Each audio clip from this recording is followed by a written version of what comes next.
Община Стралджа започна изпълнението на капиталовата си програма за извършване на текущи основни ремонти по улици и общинска пътна мрежа. Вече има преасфалтирани улици в град Стралджа. Подготвят се изпълнението на ремонти на още улици в административния център, както и изцяло нова визия на паркинги и междублокови пространства. Извършено изкърпване на пътя Александрово Поляна, както и отсечка на пътя Маленово-Стралджа. Предстоят ремонти в почти всички населени места на общината.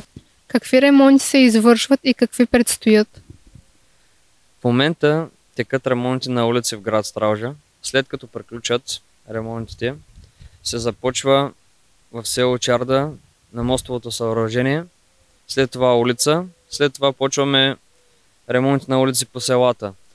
Зимница, Лозенец, Поляна, Каменец, Воденичене, Недялско, Джинот, Първенец, Палозово и други. Освен за ремонти на улици, община Стралджа отделя средства и за проектиране на водопроводи в населените места. Да, върви изпълнението на капиталната програма на община Стралджа. Много улици, наистина много улици започват ремонтите, но не е само това.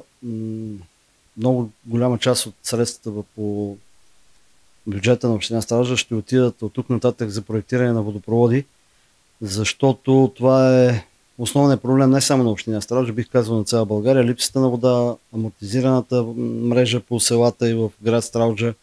Така че започваме проектиране на тези водопроводи и започваме проектиране на водопровода в село Чарда, в село Джинот, в село Каменец, в село Правдино, в село Люлин и много още други, за да може да имаме готови проекти и се надяваме, че държавата най-накрая ще прозре, че това е един от огромните проблеми на България и ще отпуска пари, но за да отпусне пари, първият въпрос, който те имат към нас е: имате ли проекти? Да, община Стралджа вече започна да работи по тези проекти.